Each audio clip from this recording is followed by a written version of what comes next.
Um,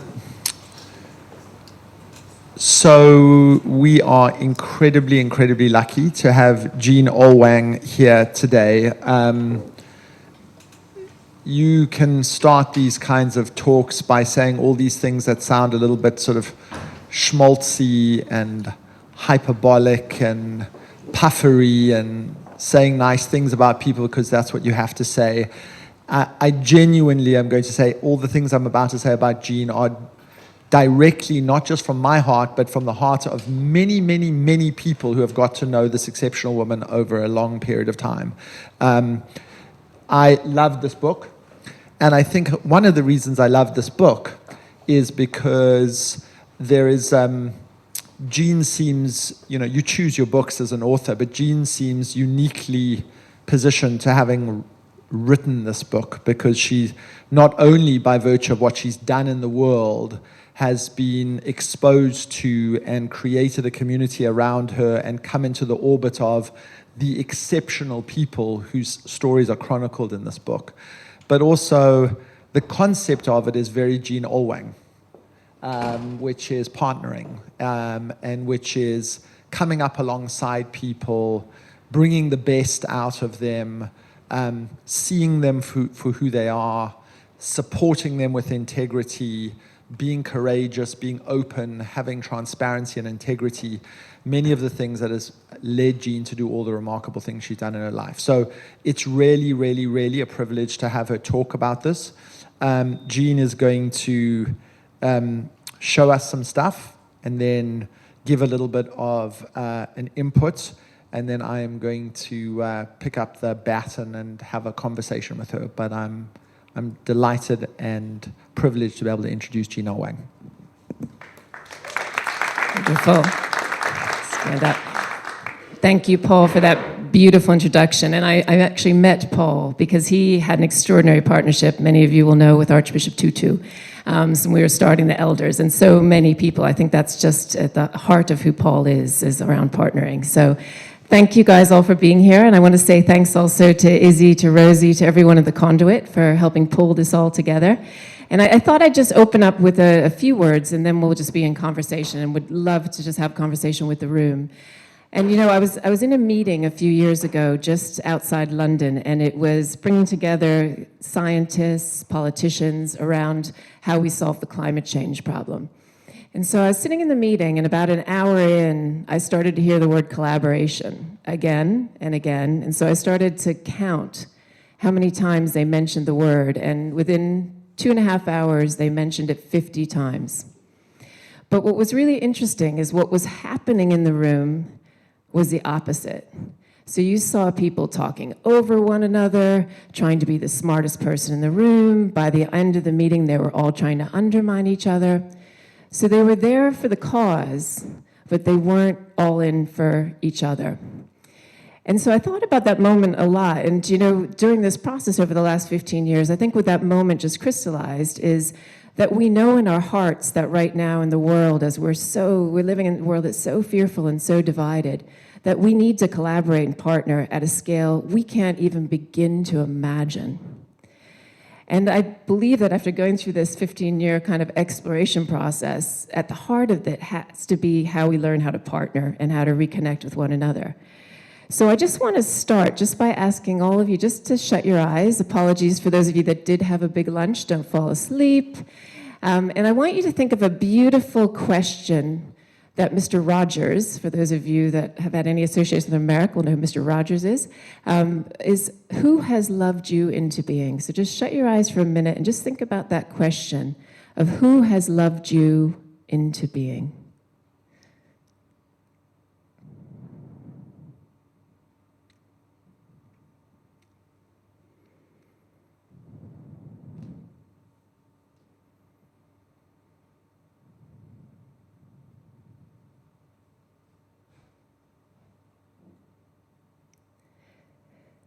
Okay, I want you to come back to the room, and I just want you to hold those people in your heart. We're going to come back to them in a minute. But over this process, I think one of the things we have a misconception about or misperception in our lives often is we think that we make ourselves. when in reality it's the people we surround ourselves with who help make us who we are in this world. And there's a beautiful quote from one of the interviews from Richard Reed, who was one of the co-founders of Innocent Drinks, and he said, "We're nothing more than the summation of our relationships."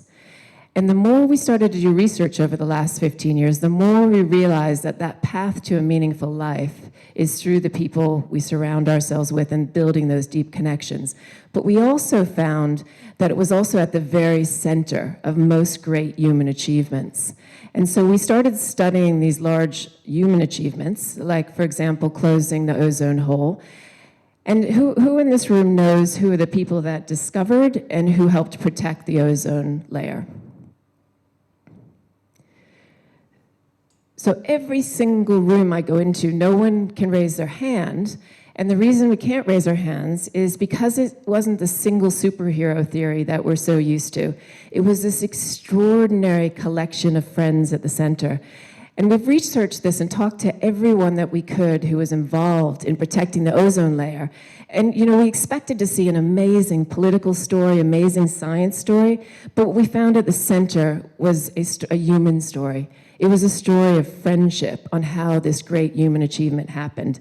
And it all started with these two extraordinary scientists, Sherwood Rowland, who they called Sherry for short, and Mario Molina. And these two could not have been more different. But they, as in their lab, discovered that CFCs, which at the time were in everything, they were in hairdryers, they were in every spray can, were actually starting to destroy the ozone layer. And so they felt so passionate about it. Sherry's wife, Joan, the day he got home from the discovery, she asked him, how did work go today? And he said, "Work's going great, but it may just be the end of the world." And they felt so passionate about it that Mario and Sherry worked so hard and got an article published in Nature, and they expected that the whole world would react and come with this catastrophic doom that was pending. And yet the opposite happened. So the $8 billion CFC industry started to attack them and undermine their character.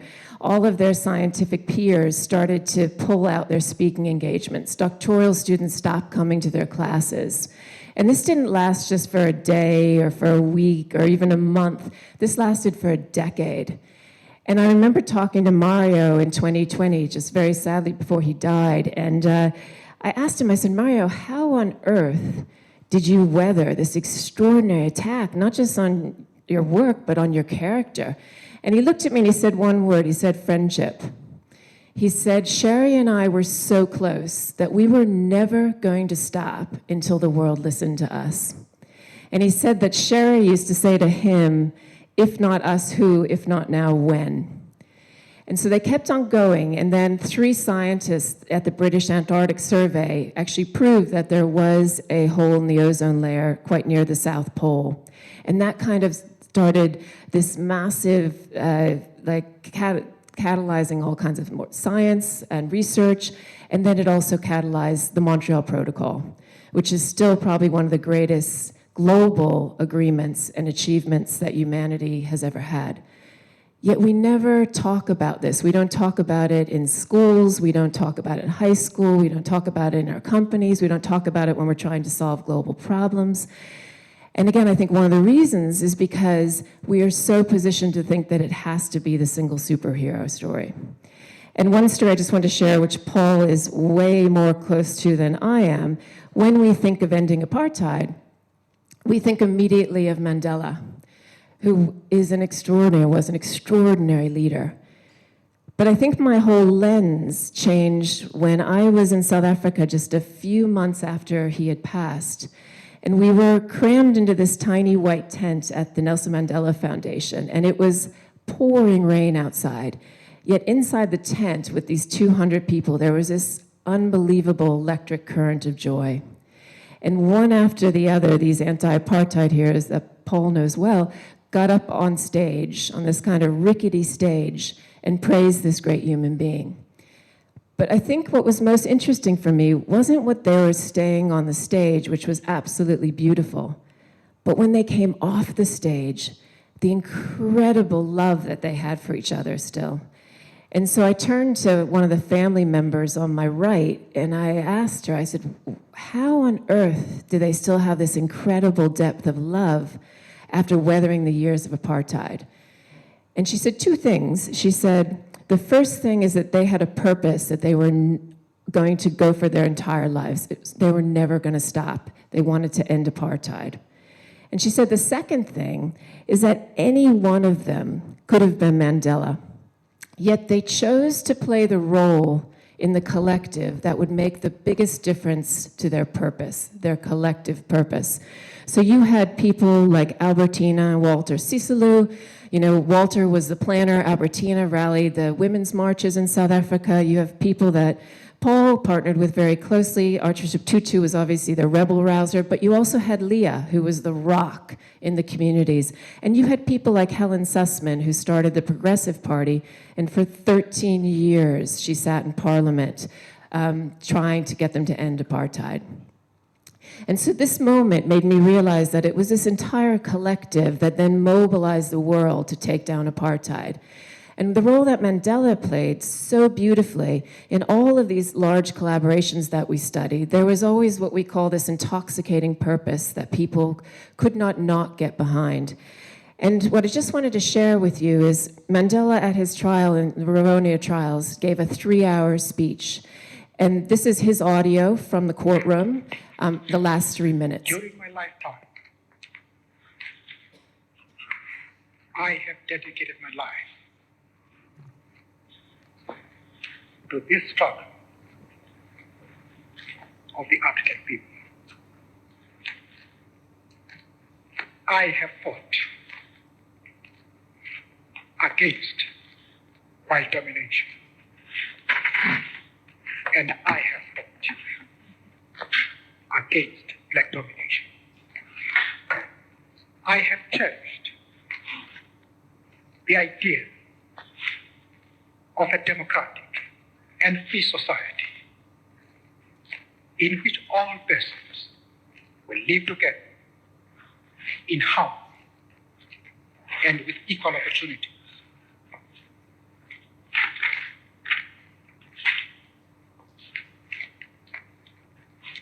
It is an idea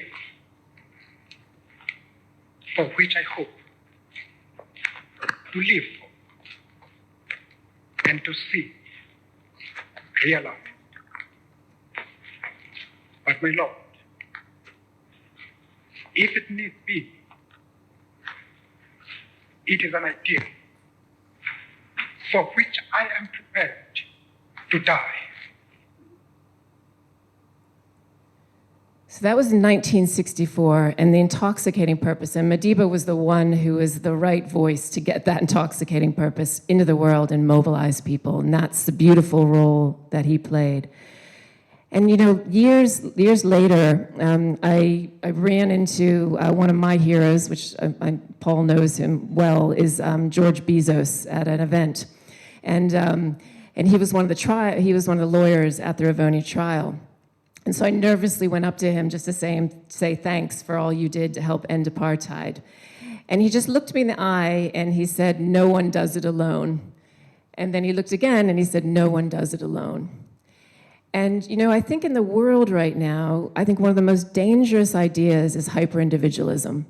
And if you think about it, from the time we are in grade school to high school to university, we're pushed to be the best one, we're pushed to be the star, we're pushed to be the ones that win at all cost. Yet very little is done to teach us how to collaborate, how to connect, how to partner with one another.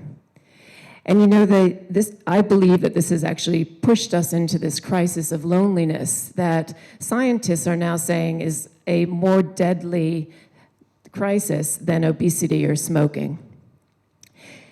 And my whole kind of perception on hyper-individualism, those curtains were pushed back when I had the chance to, some 17 years ago, help with a great group of partners, establish a group called the Elders, so to help incubate it. And it was an idea that Peter, Gabriel, and Richard Branson had that then Mandela and Graça Machel and Archbishop Tutu founded. And I just want to call out David Nussbaum, who's sitting here. Wave your hand so I can embarrass you. who was the wonderful CEO of that organization for many, many years. And Sharon and Sue and many others in the room worked on it. But it was fascinating because when we started to incubate this group some 17 years ago, I remember sitting at their feet and thinking about how they became who they were in the world and how they created these outsized legacies of impact. And what became really clear the more I observed them is that they became who they were because of the relationships they surrounded themselves with. Whether that was each other as friends, or their romantic relationships, or the people they worked with, or their family, that's how they became who they were in this world. And then I became obsessed some 17 years ago with two questions. How do you build and nurture these deep connections in your own lives so you can become the best version of yourself? But then the second question was, how do you then take those deep connections, just like Mario and Sherry at the center of the ozone community, and build them into large-scale collaborations? Just like they did with apartheid, just like ending smallpox in India. There was these friendships at the center. And so those two questions then led me to go out and interview 65 collaborations and partnerships from around the world that had two things in common. One was longevity, but then also they'd used their partnership to leverage and make a much bigger difference in the world than they ever could have on their own. And I interviewed all kinds of partnership. There were some you know, some you'll recognize right away, others you won't, but they were just unbelievable human beings. And what was really interesting, they were friends, they were romantic partners, they were business partners, all kinds of partners. But what was beautiful is after like the first few interviews, I started to see these incredible patterns emerge that were common no matter what kind of partnership they were.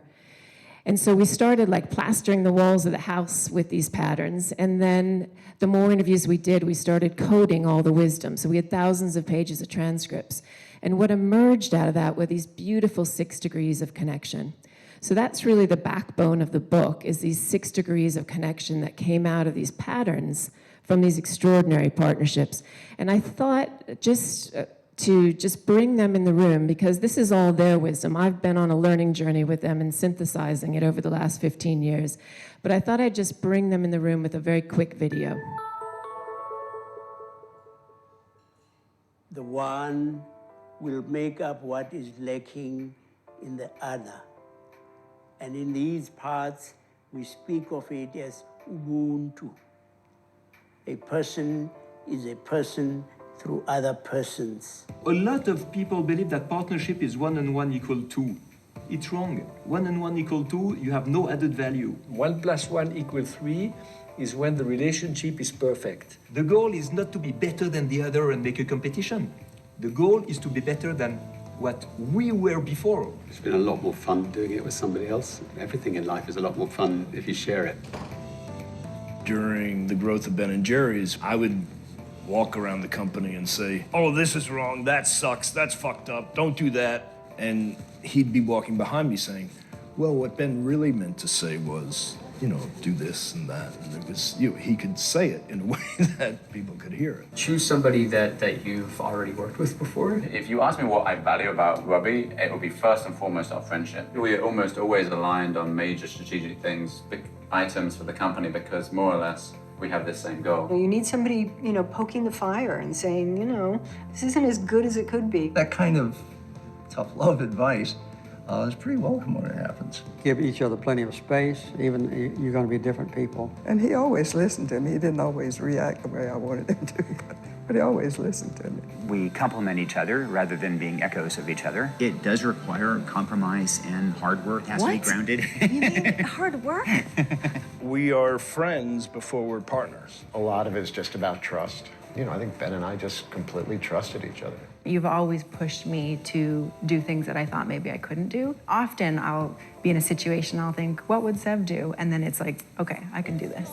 Wow, really? Oh, yeah. Oh, that's so great. I am a movement by myself, but I'm a force when we're together. It feels right, and it feels like it's what we were always meant to do. I think we have a shared passion for improving the world around us.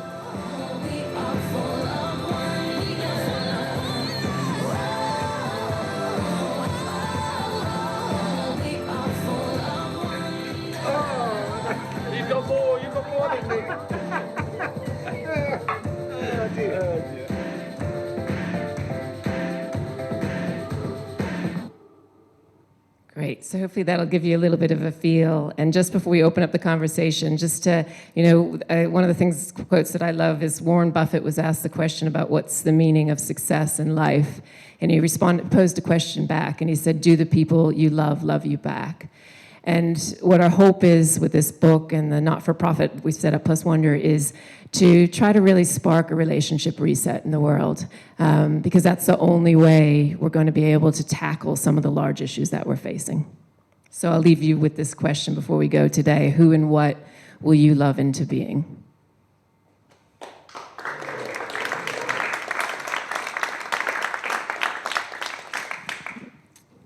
I said to somebody this morning, after having read this book and having spent time with Mandela and Tutu and having read so much of this, that there is an odds-on chance I'm going to crack up and actually well up during this interview. So if any of you see me getting sappy, you'll know. So I'm just going to say one quick thing about the Mandela quote for people in the room. When he gave that final speech from the dock, the thing I'm sure many of you do know, but it's worth underlying, is that he was about to be sentenced by a judge who the prosecutors had asked to sentence him to death.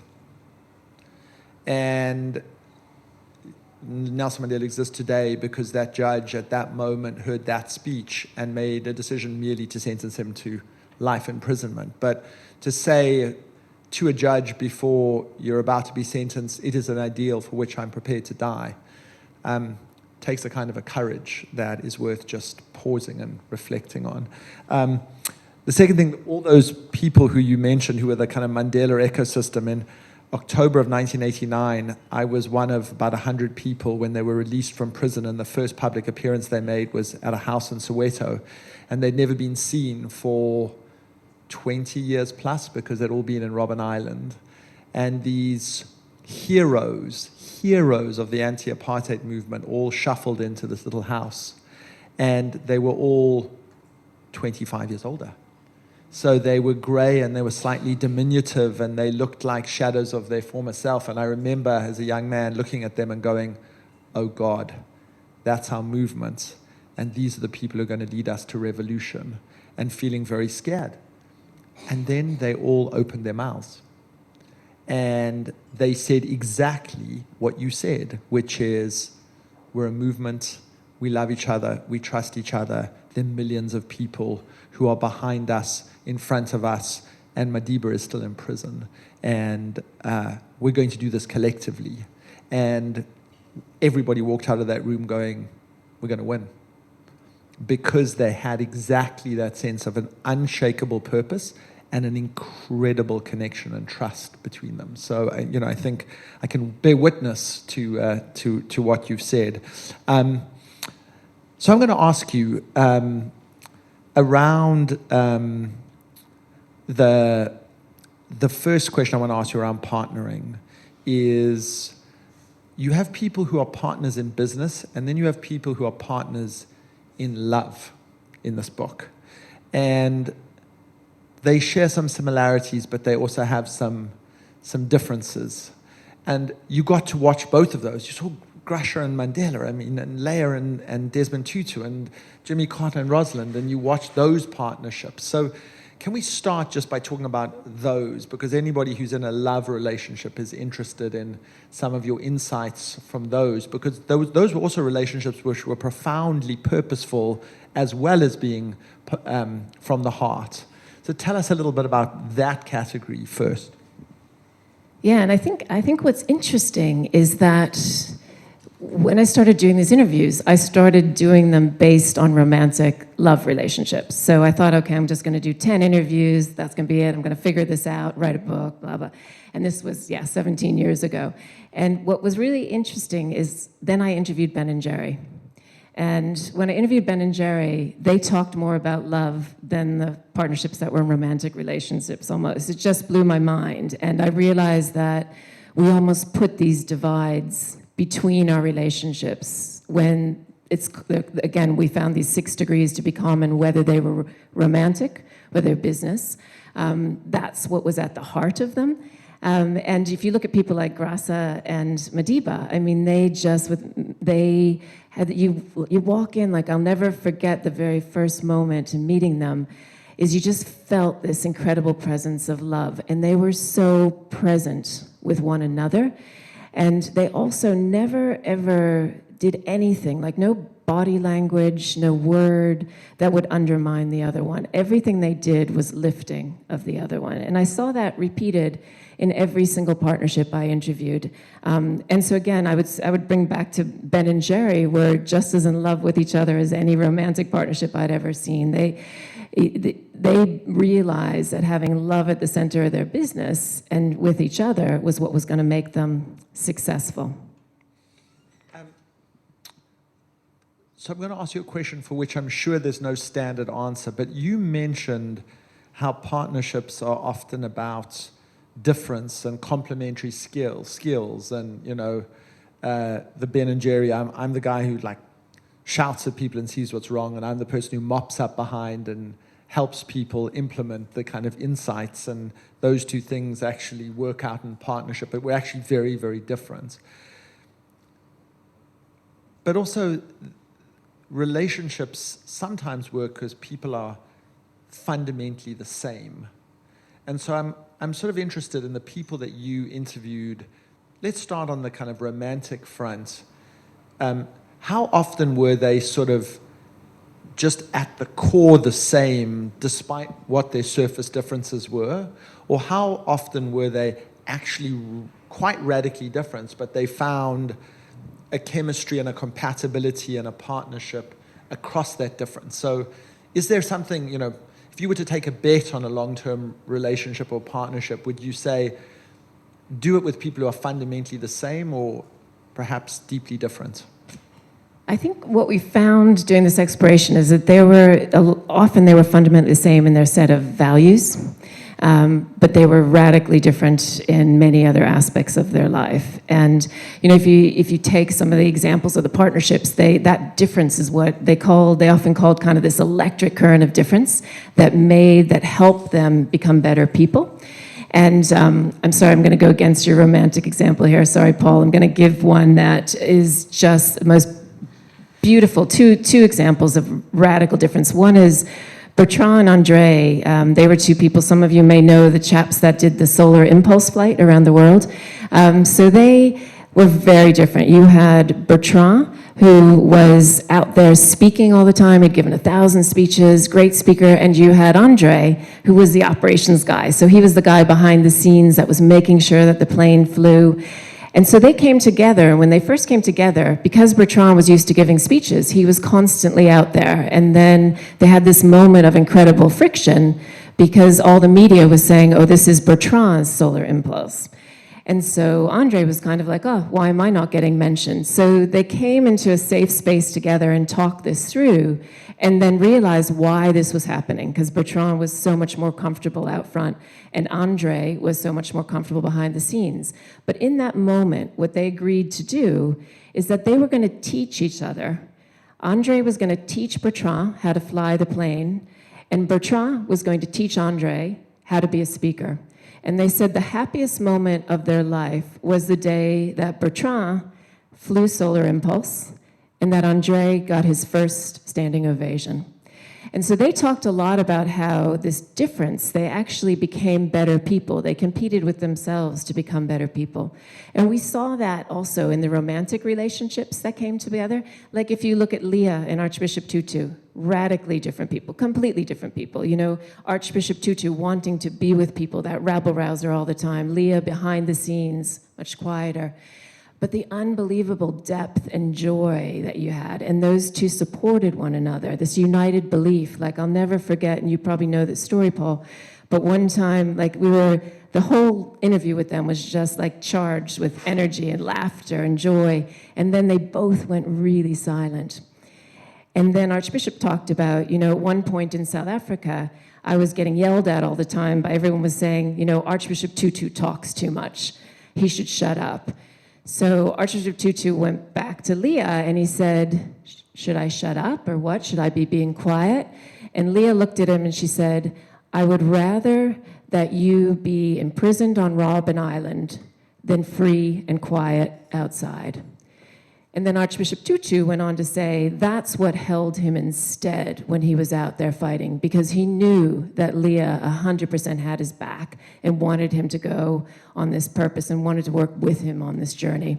And so, in answer to your question, I think if I look at a couple, it's not about the differences that are going to determine whether the partnership survives. It's about how much they listen to each other, how much they're present with each other. You know, John Gottman, the amazing relationship leader in America, is just brilliant. He calls it, he said he can tell whether a partnership's gonna work through bids of attention. So he said, every day we all give each other bids of attention. And for example, if you come home and you had a really bad day and you're like, oh my God, this happened, and your partner just turns and doesn't look and doesn't listen. Or if they sit and listen to you. So he was saying partnerships that have 80% of the time, the other partner responds to that bid of attention, that relationship's gonna work. If they only respond 30% of the time, likely not. Because it's about being present and listening. That deep listening came up again and again. You know, the Arch told a story, which I'm sure you heard as well, but he once told a story about partnerships and about Leah and said, sometime after you've had a really brutal day, what you really want is for somebody to come up to you and give you your slippers. And it's such a sort of sweet idea that, and then as a great testament to their relationship, about an hour later, he sort of went on record and said, there's something really that sounds really wrong and patriarchal about that statement, that, you know, you go out there and somebody gets you your slippers. And my metaphor for that is the ways in which I do things for Leah and Leah does things for me, that we provide each other with mutual support. And I tell that story partly because he had the wherewithal in describing their relationship to self-edit and be reflective of how that would be seen and perceived, and was aware enough about the bit of attention between them that was not something that it was just, well, I'm the famous person and you're bringing me my slippers, but actually real relationships work when you're bringing each other slippers, it's not just unilateral. And I wonder, in relationships where one person is maybe more quote unquote famous or public, but they have this rock still, this enduring relationship, what you've seen about what must be a real necessary tension in adulation and attention and being in the back room, and how those relationships work to kind of correct what might be power imbalances that emerge, or psychological imbalances if people are not thoughtful and generous. Yeah, and I think the answer is in the word you just used, because I don't think there was power imbalances in these partnerships, in these 65, because they deeply respected and trusted each other for who they were. Like Joe Confino loves to say, you know, love is respecting the partner for where they are in their life right now. And it was respecting that. It was the other thing that was really beautiful is a sense of shared humility. And people, all of these partnerships had that deep sense of confidence that comes from understanding what their weaknesses are and knowing that they couldn't do it by themselves, and actually giving respect and gratitude to their partner who brought that to the relationship. So I think the partnerships didn't have a power imbalance. If they had a power imbalance, they would have broken. And that's one of the things, again, because one of the things we studied is, why do partnerships break? And one of the key ones was this imbalance of commitment and power. And these partnerships had figured out how to make sure there was a balance by deeply respecting, being grateful, being humble, and realizing that that other partner brought as much to the relationship, just different things.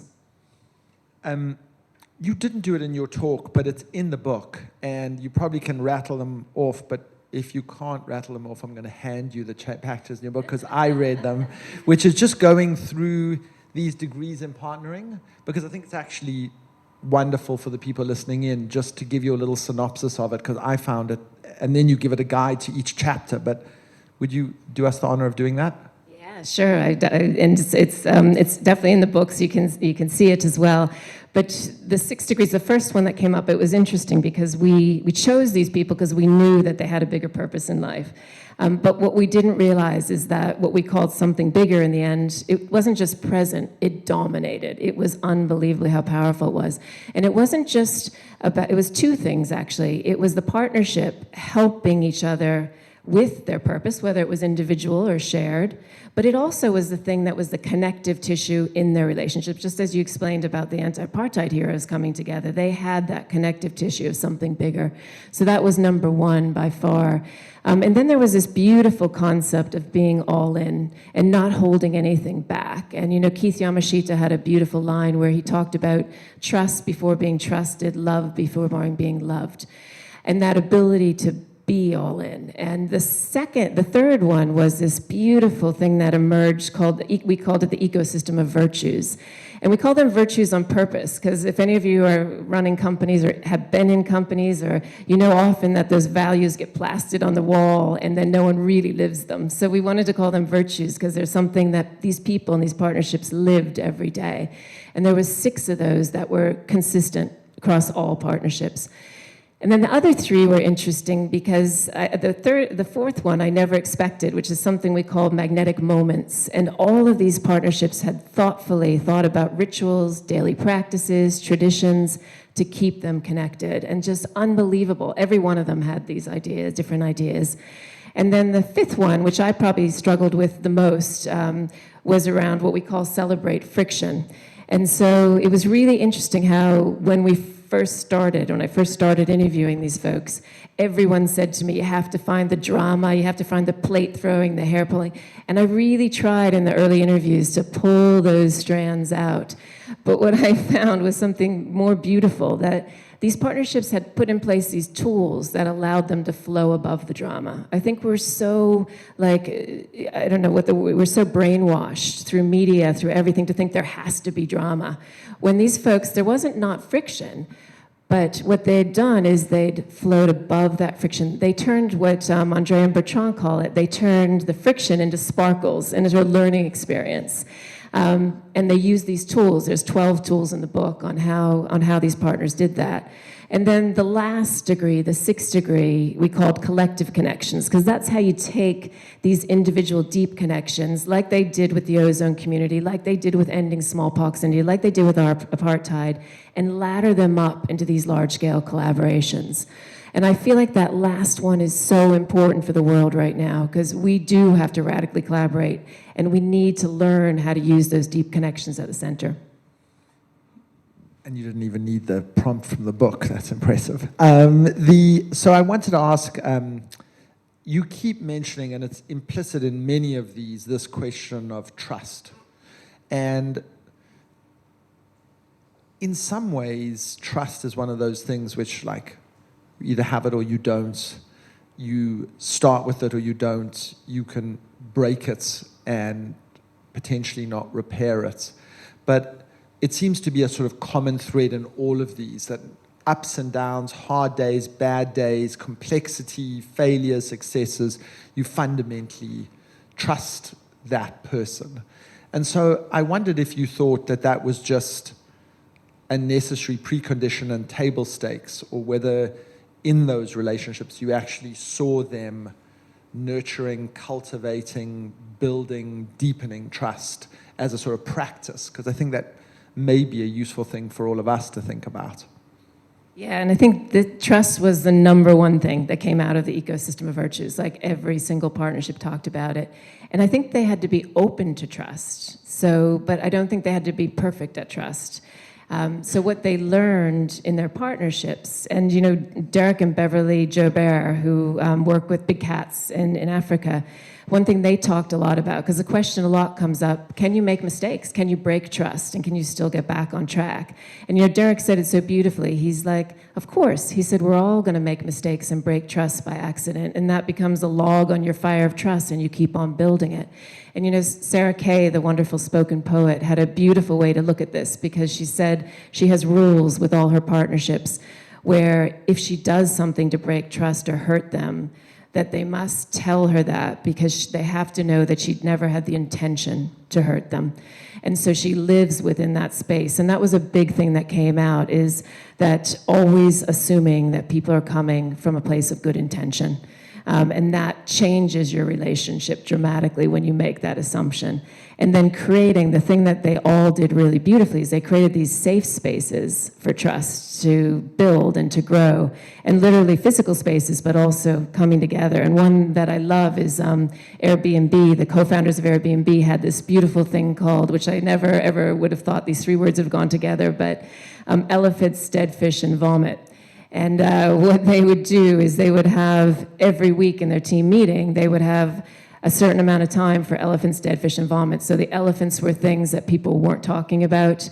The dead fish were things that have been living in the room for years and no one's addressing. And then the vomit was just sometimes people just need to get stuff off their chest. And so creating those safe spaces allowed them to build and deepen the trust. And all of them had these incredible rituals where they created that space for trust to grow. But trust, it's never going to be perfect. We are all going to make mistakes. And that's the other thing I actually should have said right up front is every single one of these partnerships talked about how that it's hard work. It is not easy to build partnerships. But then on the other side of that, they said it was the most rewarding, fulfilling thing. It is what made their life meaningful, were these partnerships and the ones that they nurtured, even if they only had one or two or a handful.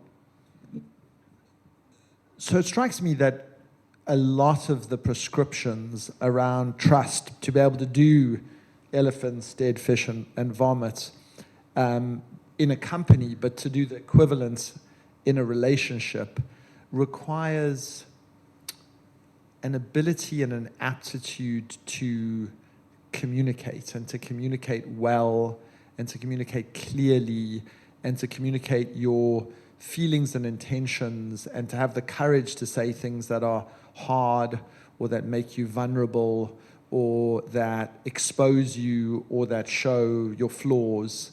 And so I wonder, in these great partnerships, whether you actually detected things about how they spoke to each other and how they communicated and how they exchanged ideas, again, in ways that we may be able to take some reflections or lessons from, in part because I think maybe because it's of social media, maybe because we spend too much time damn well looking on our phones, that I feel as though there may be in recent years an erosion of our ability to look each other in the eye, to say how we feel, to communicate in full sentences, to be open and vulnerable when we're all doing WhatsApp and texts, and terrible erosion of an ability to authentically communicate. Yeah, and communications was one of the biggest things. And if you look at that category around magnetic moments, they all had rituals, traditions, and practices around communication. It was core to them. And one that I loved was Joe Confino and Paz, or a romantic relationship, but they had this beautiful thing called Friday Talk. So every single Friday, they would go away from their home in a safe space somewhere for an hour and a half. And what each person would have the chance to do is talk about, firstly, anything that was great in their partnership that week. So anything that just was fantastic and set their heart on fire. And then each of them had to listen, just sit there and listen deeply while the other one spoke. So there was no interrupting, there was no, oh my God, you did that, blah. And then after that, they then had another period of time where each one of them talked about things that upset them that week. And so they said it did a number of things. If they had like a fight that week, or if they had something that went wrong, they didn't have to react to it in the moment, because they knew that they had Friday Talk on Friday, that they could go and talk about this rather than erupting. And they also said just keeping that Friday, every Friday, having that moment allowed them to build the muscle, really, to have those honest conversations with one another ongoing, so they didn't build up. And I think the other thing that, just like with Ben and Jerry, for example, like I've worked with them now for probably about 20 years, and I've never once seen them undermine the other one with a glance, with any type of negative body language, because those are the kinds of things that immediately break trust or make people defensive, so they're not going to be open up and have a conversation. I think that was common throughout all of them. And the other thing that was very interesting, one of the reasons why I think you don't see the drama in a lot of these partnerships is because they have something that I ended up calling positive amnesia. Because I know some of them have had really difficult times in the past, and so I knew like where some of those hotspots were and trying to get them to talk about them. But what was really beautiful is they didn't want to hurt the other partner, and they had literally, after something had happened, they had talked about it and just let it go and really forgave in a deep level, forgave so deeply that they couldn't remember it, and let it go. And so I think that sense of positive amnesia is another thing that just allows and creates that space for honest communication. You allude to it in a couple of places in the book, but you allude to it with a kind of, in a way that's subtle and a little bit elegant and a little understated. But I want to surface something, again, which I think can be relevant to partners or also in relationships to each other, and that is romance, intimacy, chemistry. And in some ways, romance, intimacy, and chemistry can stand in opposition to some of the calm, rational, safe space, thoughtful, because it's about passion and feelings, and it shortcuts some of the more contemplative parts of your brain. And I wonder whether there are any lessons, because you're oblique in parts of the book, but you're also a little more forward in other parts, about things about how you are both respectful and rational and do all these things that seem so sort of thoughtful and almost programmed and rational, but also have those sort of sparks that are necessary to people who are in intimate connection to each other, not just business partnerships. Yeah, and I think this definitely was unbelievable passion and sparks of romance, and with all these romantic relationships. And it was also there in the business and the friendship. It wasn't the word as we know it, intimacy, but it was just this unbelievable deep connection that they had. So I don't think that those things go away. I think they deepen because you have this unbelievable trust and respect for each other as a foundation that allows you to even love more passionately and more deeply and forget about the things that drag most partnerships and relationships down. I think it heightened that sense. And I think the other really interesting thing is these partnerships had that passion for something bigger. All of them had a passion for whether again it was an individual purpose or whether it was combined. And Jacqueline Novogratz, who runs Acumen, and Chris Anderson, who runs TED, Jacqueline was petrified to get married, petrified, because she thought she would lose her independence.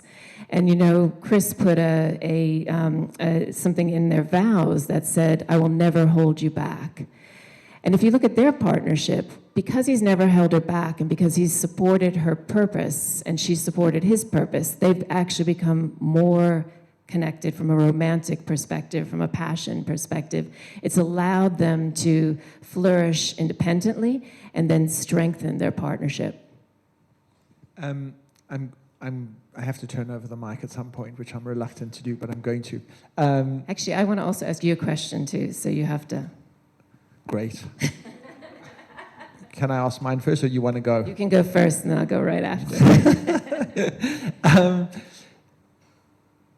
What did you personally take away from writing this book?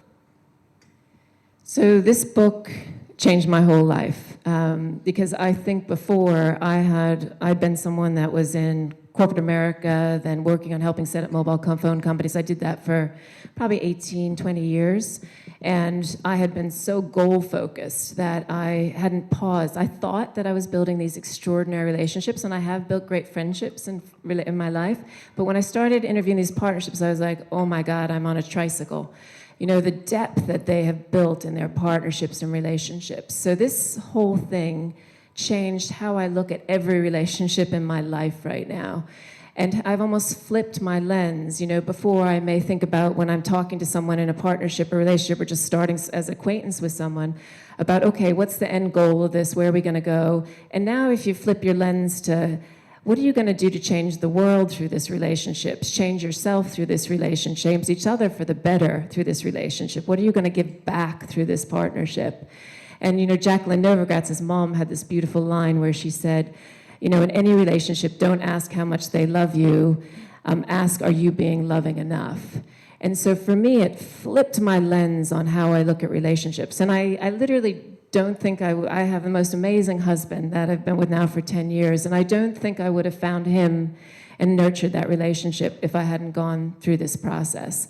And it's also changed all my business relationships, my friendships, just again, pausing and learning how thoughtful these people were to really practice these 6 degrees every day, and also to realize that we're gonna make mistakes all the time and not beat yourself up when we make mistakes in relationships, and use it as a learning lab. Paul, I'd love for you to tell us a little bit. You just had, I remember when I first met Paul, as I mentioned, it was when we were starting the Elders. And we met Paul because he had this extraordinary relationship with Archbishop Tutu, and they went through the extraordinary experience of the Reconciliation Committee. And I'd love just for you to share some of the things you learned from your partnership with the Arch. That's a graduate seminar question, but I can say 2 things in the interest of time. I've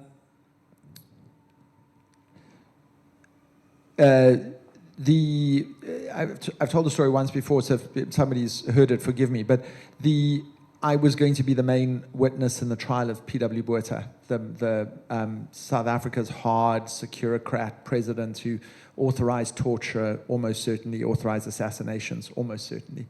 And I was going to prepare all the questions before P.W. Botha was arriving before the Truth Commission, and I was going to question him about all this really compelling data we had about all the crimes he committed.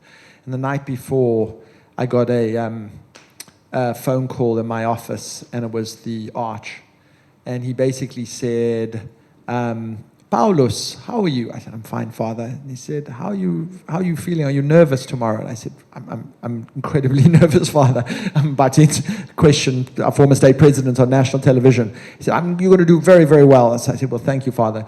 And he said, that's not why I'm calling. I said, okay, why are you calling, Father? And a more respectful way. And he said, Paulus, when the old man comes tomorrow, if you humiliate him, I'll fire you.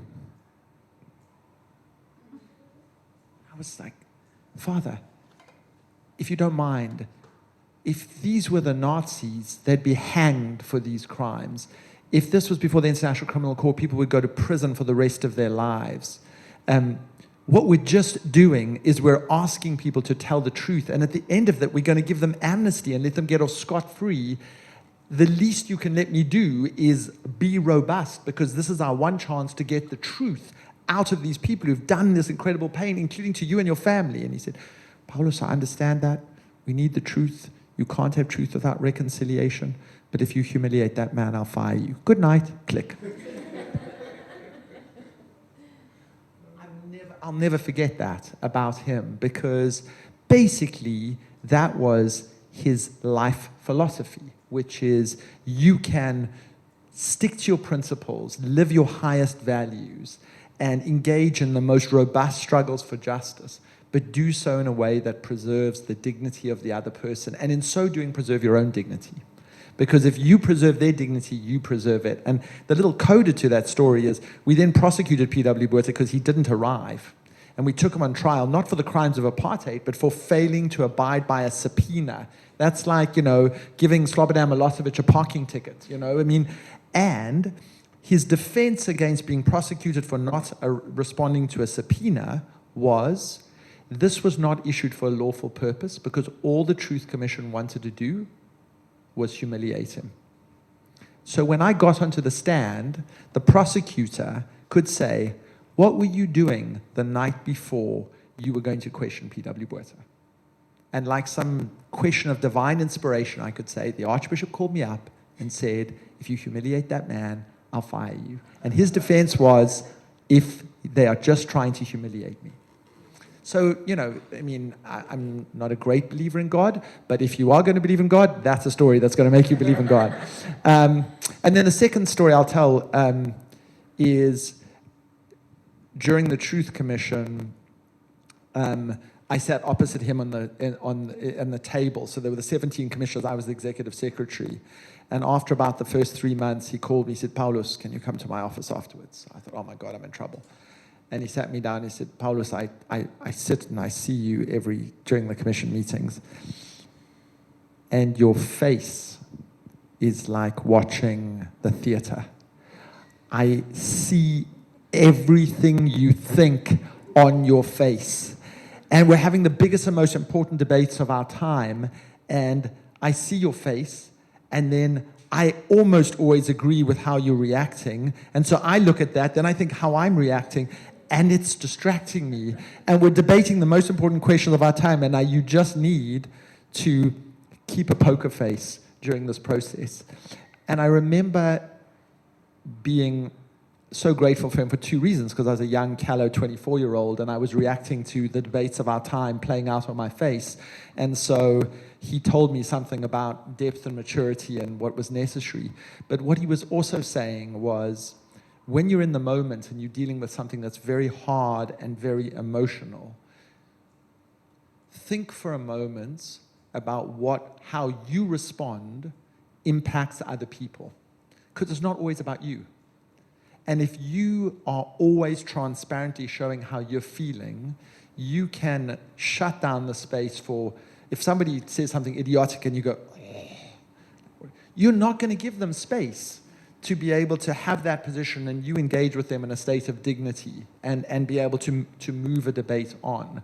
And so what he really said in that conversation is, take people with you and be measured in how you think about the big questions of our time, because they have consequence. It's not just about how you feel. You have a responsibility above how you feel about things. And I think so often in our politics and in our companies and in our relationships, we reduce hard and complex and difficult things to how I feel. And how you feel is really important. But if you can shift that prism a little bit to what's the right outcome and how we should get to that right outcome, which was always, Mandela and Tutu was always about what's the right outcome. Not I feel wronged, did you put me in prison, have I been subjected to historical justice, what's the right outcome? And when you do that, you sort of subvert yourself in exchange for something else, and A, it's better for you, but B, you get to a better outcome. Beautiful. Thank you, Paul. So with that, over to you guys.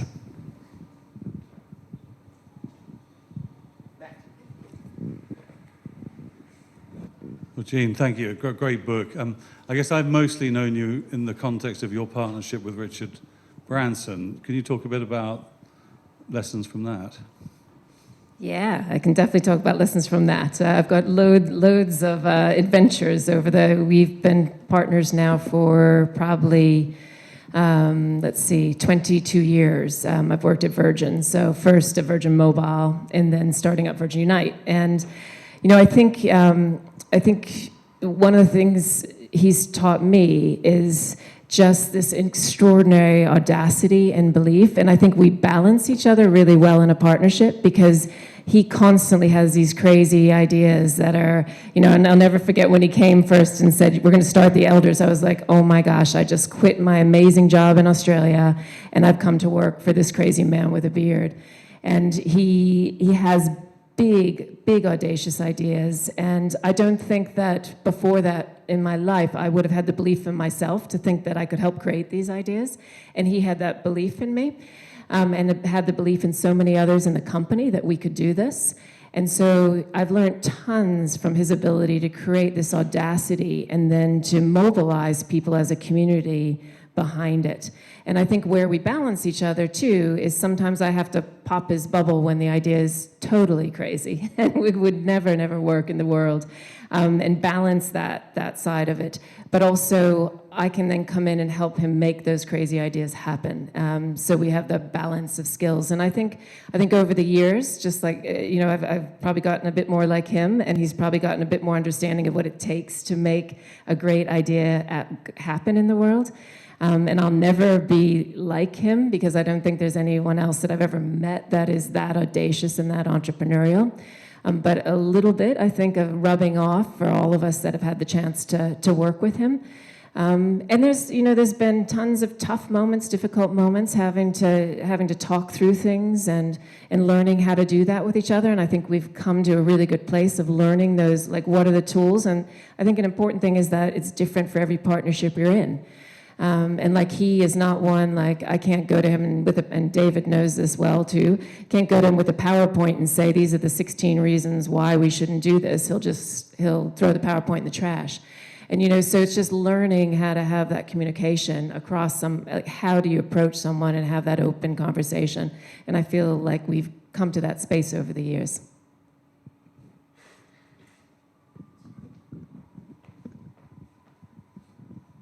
Hey, Jean, I had a question exactly on just what you were touching on there, because it seems like what you've achieved with Plus Wonder is building out this amazing framework to combat individualism through partnering, which is kind of littered with tools. And some people that you interviewed had their time set aside to deal with things and had very rigid boundaries and structures, and others perhaps it was more part of the flow that came through relationship and was very natural.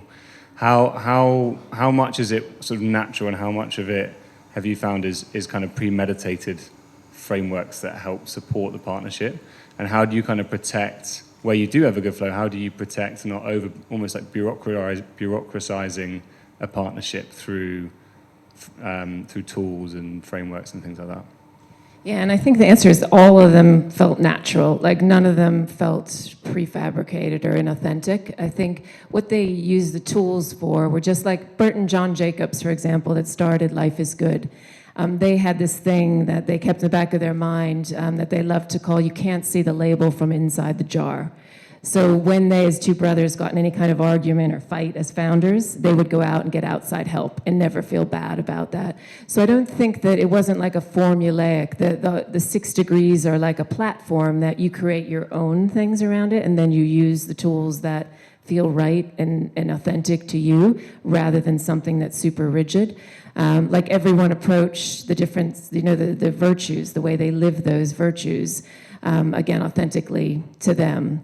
Like the story you just told about respect, Archbishop just lived that sense of respect, but he didn't have them plastered on his wall or whatever. It was just something, again, that they had inherently. And so what the platform of the 6 degrees are is just almost like a compass, a guide, but then you create your own. And I'd actually love to hear from you two, because you two have created an incredible organization with Naya. So maybe say a few words about your partnership. Put on the spot. So Toby and I, probably important to say that I think you mentioned love and business. I think love is our first relationship before business. Toby and I have known each other since we were about 7 years old. We played sport against each other at opposing schools for a bit of time, and then went to the same school for high school. And we started a company a year ago called Naya. We started recruiting refugees into jobs in tech.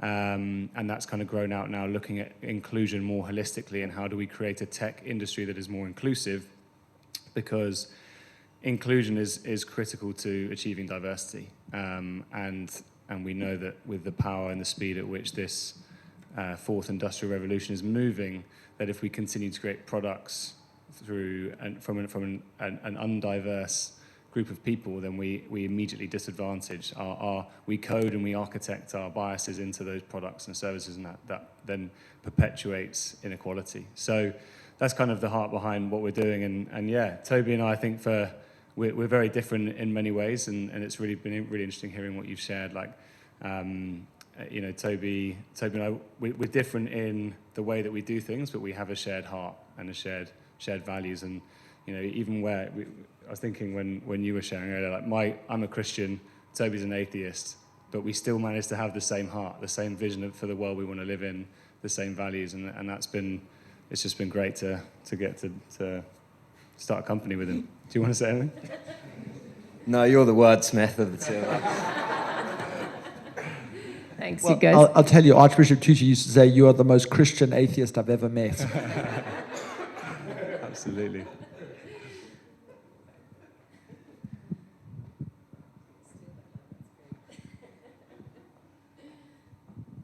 Thank you. I'm really impressed by everything that you've achieved with partnering, and it's really inspiring and heartening to hear your personal stories and the other people in the audience. I think the biggest question I have is not that it's a surprise that partnering achieves so much, but what do you do, like the methods to find that partnering? Sometimes it sounds like the guys who just spoke now about their company, it's just this random connection that they made, and they were lucky enough to make it. So what one can do if you haven't had that random connection when you were 7 or 9 years old or something like that, but so what we can do in our lives to, I think you mentioned some of the tools in the book about how you can learn or create or take the relationships that you do have and make them into these transcendent partnerships, not that you're just waiting your whole life to find this magical chemistry.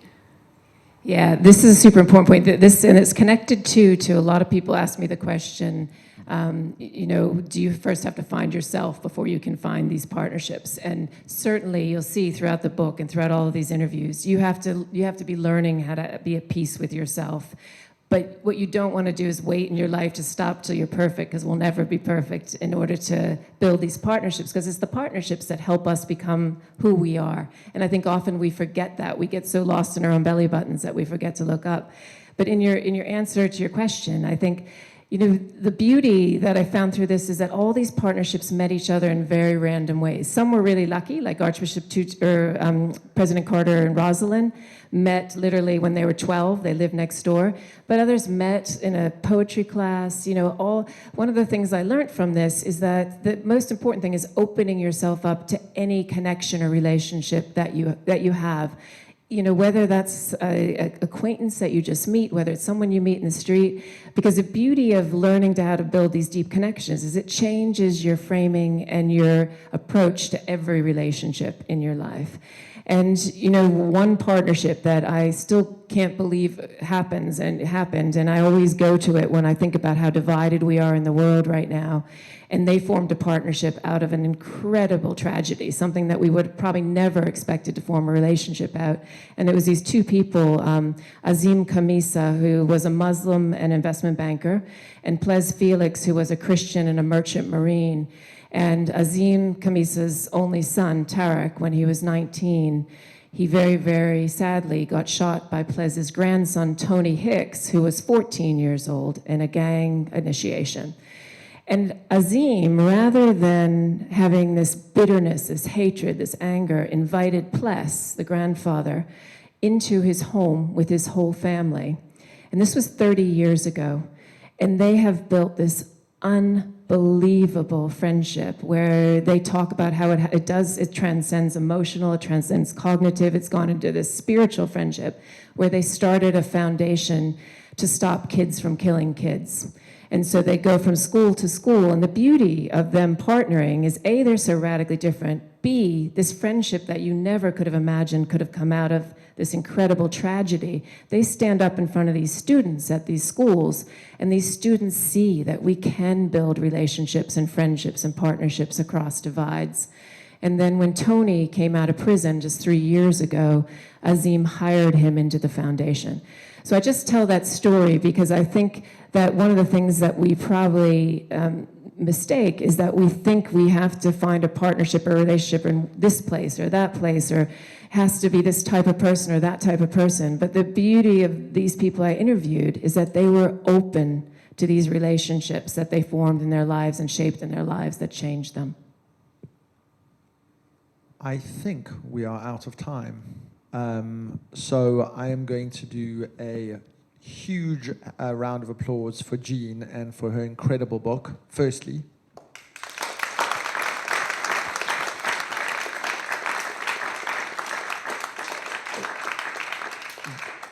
the book is on sale. We have it in the bookstore. We have a wonderful partnership with Stanford's. We actually have the CEO of Stanford's actually selling the book, which is like unbelievable. So we're and we have the executive chair of our board standing there. So I mean, we've got the full cavalry has arrived who just bought the book. So living the dream, Liam. Really an incredible tome. I'm really commend this book to you. It was incredibly, I welled up in so many times, not just because of the South African things, but also because of the guidepost to relationships, and also there's so much of Jean in this book. So thank you for coming. Thank you, Paul, and thanks again, Izzy Rose. Thank you guys so much. And thank you guys for being here. Yeah, and I'd love to hear of any, because the other thing we're doing is we're continuing to interview partnerships. So if people have ideas, please share them with us as well.